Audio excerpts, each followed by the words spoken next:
Hello and welcome to the Eurogamer.net Spoilercast for Brothers, A Tale of Two Sons. My name is Christian Donlan and I'm joined today by Tom Phillips. Hello there. Hello, how are you doing, Tom? I'm very good, yeah, excited to talk about an amazing game. One of my favourites of the year. Is it definitely one of your favourites of the year? It would be in my top 5, yeah. Really? Okay, well this is exciting. So, Brothers, if you haven't played it yet, Brothers is currently on XBLA and it should soon be coming to Steam and to PSN as well. And it is made by, it's a collaboration between Starbreeze, who you should know from Riddick. Starbreeze are a wonderful Swedish developer, and it's a collaboration with Joseph Fares, whose name I'm probably mangling, who is a Swedish film director as well. It is it's an unusual game. Is that fair to say? Yes. So people have been calling it a single-player co-op, which is so soundbitey that I almost don't like it, but that it is literally a single-player co-op game. Yes. You play the titular brothers, who are dispatched to... Dispatched? They're killed? No, they are sent off to gather a healing elixir for their father, who is ailing. And the unique hook for this game is that you control one brother with each thumbstick of the control pad, and that moves them around, and then they also have a trigger each for interacting. Yes, those are basically all of the controls. Those 4 buttons, or yes. two sticks and 2 triggers. Though I did notice it's one of those rare games where when they say press start to begin on the start screen, they actually mean press start. They don't mean A won't cut it, no other button will cut it, it's got to be start. Have you ever noticed that? Well, it's to get you using the bits of the gamepad that are left forlorn. Otherwise it'll be lonely. So, like I said, this is a spoiler cast, so please do not listen any further if you haven't finished the game, because we're going to talk about the ending a bit later on, and we are going to thoroughly spoil the game. That's fair to say, isn't it? Yes, and the ending is absolutely crucial. Yes, you can't really. I think, as Dan Whitehead, who reviewed it for us, you can't really discuss the game properly without talking about the ending, because it is all about the ending, isn't it? But yes, it would be impossible to appraise the game without the ending, and in fact, I think we'll talk about it in a bit. But yes. There is the game, and then there's the ending, and then I think the ending quite changes how people feel. Oh yes, certainly. For me, we're getting ahead of ourselves, but for me, I thought it was all right, and then the ending just elevates it. So, but it is a fairy tale, isn't it? It is a fairly dark fairy tale. It looks a little bit like a fable. People say fable is the kind of the touchstone, in that it is kind of rather European, kind of bucolic surroundings, craggy cliffs, and autumnal trees and stuff like that. Yeah, it's a beautiful game, but I would say it's much darker than Fable, and sort of the ending, or elements of the ending, are signposted all the way through. It starts off and you're in the rural countryside town, and thatched roofs, nice picket fences. I want to move in. Yeah, you can play catch with a child in the village. Not with a child, that would be horrendous. No, there's no throwing of children. There are places for people like you. You can throw a ball down the well and then make the child cry, and that is the first sinister thing that you can do in the game. And then from then on, there are little things which actually ramp up quite fast. So you turn a corner and you see this little this scene unfolding where a man is standing on a stool with a rope around his neck tied to a tree, and you can see he's about to hang himself. And I think this is really where the game starts turning in a darker tone, and it almost feels a bit out of place, this scene, and until you realise where the story is going. Then it is going a much darker route than its early sections would suggest. And it's also, again, it's darker than the interactions suggest, because I think so. It feels like the first interaction you have with this unique control system, where you're controlling 2 people at the same time and you're trying to get them to work together to achieve things. So the first one would be you are helping your father's cart down a hill. You each have one. You're basically carrying it like a stretcher. But the first one which feels like a game puzzle is when the older brother goes into a river which you need to get across, and the younger brother, it turns out, can't swim, and so the older brother you squeeze the trigger, so the younger brother kind of hangs onto the back of the older brother to swim him across. And so, even though there are these undertones of unpleasantness, the interactions for the first sort of a third of the game fairly gentle and friendly like that, aren't they? Yes, they are. And then the interactions and the environments themselves start to turn a little bit more sinister. You go through that section with sort of the aftermath of a battle between giants, and the rivers slowly become red with blood. Yes. And you must do slightly more gruesome things. So I think you have to cut off a giant's arm using some puzzling to make your way through at some point. And there's sort of a death cult you interrupt at one point as well, isn't there? yeah, there's that weird sacrifice thing, Which makes a bit more sense in the context of. yeah, that was a bit Temple of Doom for me. Yes, it definitely feels. It definitely feels. So anyway, we're getting deep into spoiler territory now. So shall I tell people what the end of the game? Let's discuss the ending. So, you all the way through, you have been leading these two brothers across various hurdles to find this elixir, which is in a tree, which will bring their father, which will cure their father's ailments. And towards the end of the game, I don't think we need to go into too much detail, but towards the end of the game, it's safe to say the older brother. So please stop listening. I hope you stop listening way before we are about to completely spoil the ending. The older brother is killed. So you've been controlling these two characters, and right when they get to the tree at the end, the older brother is killed, and it's all down to the younger brother to try and get the potion which will heal the father. He uses that potion on his brother, and it doesn't work. He's already dead. And then it's you a have very a sad fairly scene. intense sequence in which you actually bury the brother. Yeah, I don't know about you, but I thought all during that time they were dragging it out because he would take a breath, he would be revived. You're almost waiting for the game to disappoint you and cave in, aren't you? I think they absolutely play up to that, and I'm so very glad that they didn't, because at the beginning of the game there's this section where the brother's mother died. She drowned prior to the game's beginning, and you see a sort of spectre, a ghost of her. Yes. And I really thought that they were going to do something supernatural there. I could almost imagine the cutscene with when people are reincarnated in movies, they do that heaving kind of like head back kind of cough, and then like, oh no, it turns up alive again. Oh, brilliant! I thought they were going to do something like that, and they didn't, and it's so much better for it, because then you have to control the brother on his own. And this is the bit. So. This is the bit which is actually really noteworthy. The death of the brother, I think, has been fairly heavily foreshadowed up to that point. You kind of see it coming. I think before I even played the game, I thought, well, this is because actually when I first saw the title screen, you think you see the one brother grieving at a gravestone, and you think, oh, one of them's going to die, or the other one's going to die, and the very nature of the mechanic suggests that at some point that is going to have to change, and you will physically feel the loss of the other brother by the fact that you are no longer controlling them as a pair. But it's way better than that. Is. So this is the moment which years from now people are going to talk about this game. They're going to talk about this moment because the younger brother buries his older brother, and then he goes back to his home island with the potion which will save his father, and he finds himself on the wrong side of the stream which they originally had to cross to leave. And if you suddenly remember this moment, you're like, oh, wait a minute, this guy can't swim. I'm left with the guy who can't swim.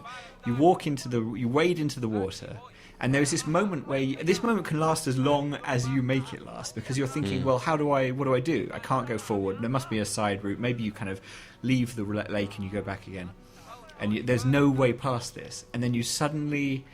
It's a wonderful moment. You suddenly realise you've been controlling the younger brother with the right trigger and the right thumbstick, and you suddenly realise if you use the left thumbstick, which controls the now deceased brother, you can swim as the younger brother. And it is a pretty... I mean, I'm shivering just talking about it. That's a really powerful moment, isn't it? It is, because not only is it saying, well, this kid has grown up through his adventures, but he's also saying that although the brother is dead, and I'm very glad that they left the other brother dead, he is still there sort of watching over the younger brother. It's about the way you internalise your family in a way, or your friends, or the people who are important to you, and it does it in a way that only a video game could do it. It does it through the internalisation is shown through the control scheme, which is kind of this thing which you as a player are aware of, but the characters on screen are not aware of at all. That's a magical moment. That's a very good way of putting it. Yeah, it's beautiful stuff. So, and that is really.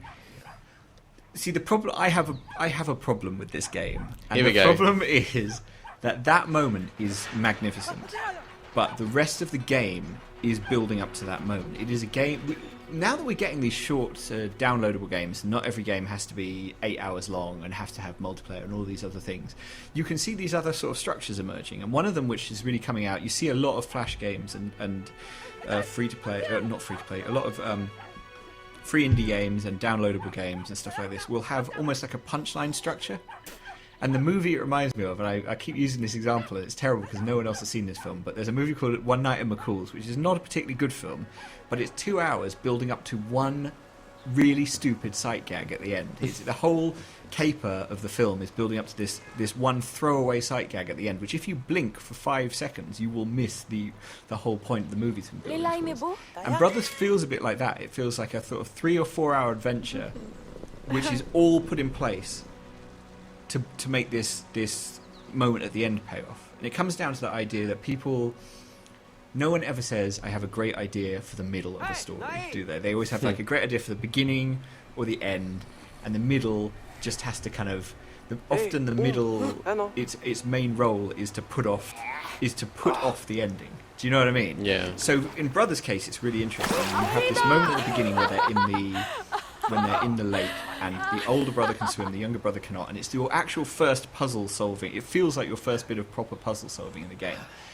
And that is where they're setting up the punchline, like 3 hours into the future. But of course, you then have to have 3 hours worth of stuff to fill that. I agree that the middle was obviously the weakest bit of the game, and the bits where you're sort of platform adventuring in the caves, I thought, well, this is just filler.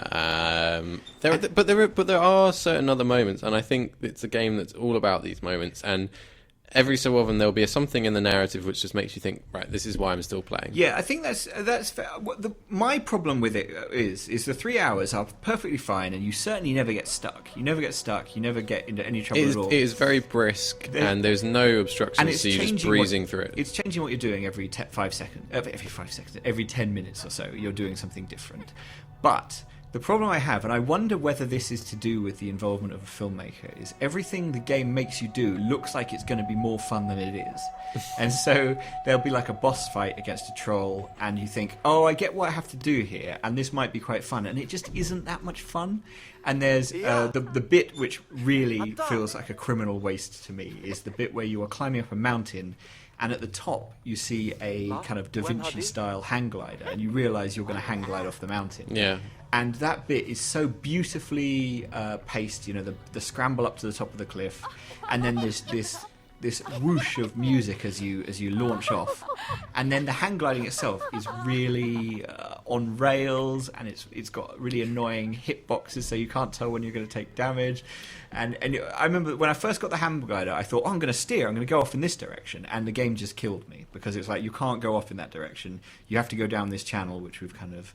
They promised me freedom at that moment, and then I couldn't take it. I think, as well as it being a sort of something to do with the filmic direction, I think it was also constrained by the control scheme, which is a huge part of the game, and they couldn't, say, oh, and for this flying bit, we're going to give you a completely different control scheme, and it's going to be like pilot wings, and you're going to be able to zoom all around the landscape. That's kind of interesting, because with the control scheme for the hang glider, you are shifting your weight. You're moving the two brothers up and down this rod. Yeah, you're again using just the triggers to shift their weight. And I think they could have got more versatility out there. The other question is, the control scheme is unique and it's very interesting, but it actually feels quite rough around the edges a lot. It feels rougher than it has to be. There are bits where you are climbing up a mountain and the game is pulling you from one canned animation to another. The control scheme is so ropey that you would, if they didn't help you out, if they didn't script so many bits, you would just be endlessly throwing yourself to your death, which isn't fun. But the downside of that is it has that slight Uncharted feeling where you feel like you're being sucked towards ledges which you otherwise wouldn't have made. Uncharted is a game... Brothers feels like Uncharted a lot of the time, in that the things they want to do visually, they have to kind of force you through them to make sure it works. Does that feel fair? Yeah, I think so. It is kind of very set piecey, and but I really like some of those. I like playing with the mountain goats, like jumping up the mountain. I think over time, the things which annoy me about the game, like it fundamentally not being that much fun for 3 hours, I wonder whether I will forget that a little bit, and I will just have the memory of the ending and the memory of these moments as they should have played out in my mind. Like the goats bit is great, but it suffers from you are on such a you basically you and your there's a bit where you climb onto goats and rush up this mountain. It's just for the hang glide of it, isn't it? It is, and again, it's very very like. I don't want to say sucky, but like you're being pulled from one point. You stick onto these precipices as you go up. There are some quite moments, because for me at that point the game became how much can I screw with this, because I was throwing the goat in completely the wrong direction and it was still kind of magnetically pulling it back. Yeah, I mean there's a great game in Magnetic Goat Thrower. I think it sounds like a Llamatron game. It is very much a game about its story, and the controls are sometimes an afterthought. I feel really, really conflicted about this game, because I love the ending and I love the fact that it tells its story in a way that only a game can. But up to that point, I feel it sacrifices its gaminess unnecessarily for narrative. And I do think the where I end up with this is the ending would still be good if the 3 hours before it had been a good game as well. And I think the 3 hours before it are not that much fun, and I feel like it's such a lovable game. It's such Starbreeze is such a great outfit, and they've taken such risks with this game. I feel so terrible for not enjoying it as much as I should have. But fundamentally, as a game, I felt let down by it a little bit. I think you just have to admit to the fact that it is a bit of an interactive story, and like there are no QTE events, but it feels like a lot of the bits are quite kind of QTE. I wish they'd almost had it feels like they're between two things. So there's one side they could make it a really interesting puzzle platformer game where that mechanic, the brothers mechanic, is really used in some quite odd platformers and platforming challenges, and you would get stuck and there would be moments where you died and it would be moments where the camera messed you around and you felt really annoyed. Or the other direction is the kind of almost the journey thing where you just point in a direction and it takes you through to the ending, and it takes you through pleasant dioramas. It feels like they fell somewhere in the middle where it keeps promising to be a puzzle game but it never becomes one, and so you end up with the diorama approach to kind of wandering through a fairground, but with a little bit of the vestigial ghosts of the puzzle stuff there. Can we talk about something? This is getting gloomy though. Can we talk about something which we both really loved about the game? Yes, which is the achievements, which are sometimes kind of grindy in games or completely pointless. In Brothers, the achievements are, I think, the perfect way to put awards in a game like this. So you don't just get them for getting to a certain place in the story, and you don't get them for pressing your 100th time. Yes.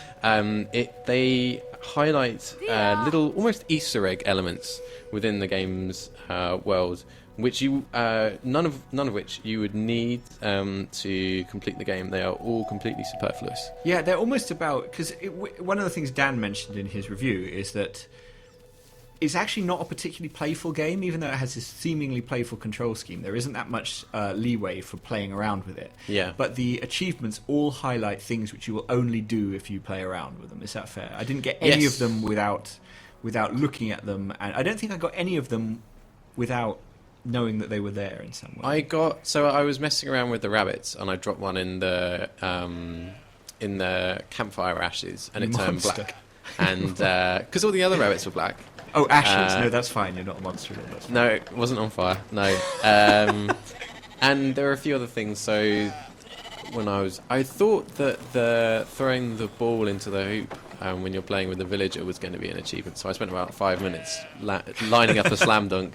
Didn't get one. And I thought there must be something else. And then I dropped it down the well just to see if that would screw the game up, and then I got an achievement. See, and that one really is sort of Brothers' almost sensibility coming across an achievement, isn't it? Because it is there's a little sting in the tail. It's a little more malignant than you think it's going to be. Yeah, but there are other sides. So if you save the guy who is about to hang himself, and you scramble down the back of the cliff that his house is on, he's about to hang himself because presumably family members or loved ones have died in a house fire which is next to him, and you see their bodies almost beginning of Star Wars, Aunt Beru and Uncle Lars crawling out of the ashes of the house, and you find a music box for him, and that cheers him up. Which is nice. And what is that saying, though? What is that I think it allows him to get past his initial stage of grief, and then there's a scene where they bury the bodies. Right. So your family is dead. Here's an iPod. Yeah, that one's a bit odd. But so a lot of them are completely sort of off the beaten track, and there are lots. They've done this thing which some achievements do, which is that the description changes after you've completed them, or doesn't tell you exactly how to complete them unless you have them. So they'll give you a little clue. For instance, there's one which is right near the rabbits in the campfire bit, which is carrying one of the sheep to the campfire and making it a black sheep. So it's called Black Sheep or something like that. And the description is a long walk. And I thought, I know what I have to do. I have to spend 4 minutes of my life carrying this sheep from one side of the stage to the other. That's almost like a cryptic crossword puzzle. Yeah, and that's great. And then once it pops up, then then it tells you, yes, you have managed to do this. And this ties into something else. Congratulations, 20G. I give this game a hard time for not being enough of a game, but the visual storytelling of it is pretty brilliant. I mean, so it has no dialogue in it at all. It has spoken word is just kind of mumbly, kind of. It's like Sims language or Animal Crossing. Yeah, and yet you feel like you know these characters. You feel like you. There's never a moment where you don't really understand what's going on.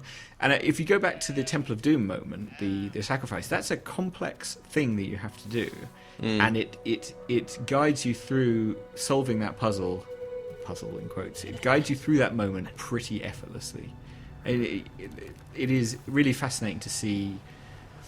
Even though I don't feel this is a perfectly harmonious blend of filmmaker and game designer, and also I'm probably overstating that relationship anyway, but it feels like it's fascinating to see how a game works when there's someone whose whole career is focused on visual storytelling almost without the interaction moments. How that blends with interaction. There's some really stunning stuff in here. Yeah, and with the interaction moments, it's I think worth highlighting how each of the brothers will have a specific response to each interactive thing in the world. So there's loads of throwaway things that you can mess around with, but I think Dan Whitehead highlights in his review how one character, when he gets to a well, will just look at it or something, and the younger brother will have a little spit down the well, and or like later on there's a guy playing a guitar or a harp, and you can both take turns on that, and the younger brother is the more effortlessly talented one, and the older one is the grouchy. I can play a few notes and then I'll give up. See, that's what, and that is like Fitzgerald said, action is character, and that is exactly what you're getting there, isn't it? Exactly, yeah. Those two characters are. It's sometimes a little bit stereotypical how the older brother will react in one way. He'll flirt with the girl, but it has to be. It's like a 3-hour game. Yes, by the time you get to the moment in the game, you know those two characters extremely well. Yeah, which is one of the reasons why it's so affecting, I think. And you know how helpless the younger brother is without the older brother. That's the kind of the emotional weight of the game. You know what. By that point, you understand what he's lost. It's great. Yeah, we've drifted back to the characters in the moment now. I think that's the most important bit of the game. This is the moment but I think this is one of those games people will talk about for years to come, because it has this very powerful moment in it, which is pretty brilliantly handled. Yes. And I think there is something slightly conflicted about a lot of the rest of the game. It's a wonderful game to talk about because there's so much to talk about with it. But anyway, thank you so much. This has been great. Yes, do play it if you haven't played it already. It's out now on Xbox Live. And yeah, as Chris said, very soon PC and PSN. Right, excellent. Thank you so much. I've been Chris Donlan, and this has been Tom Phillips. Thanks for watching. Right, bye-bye.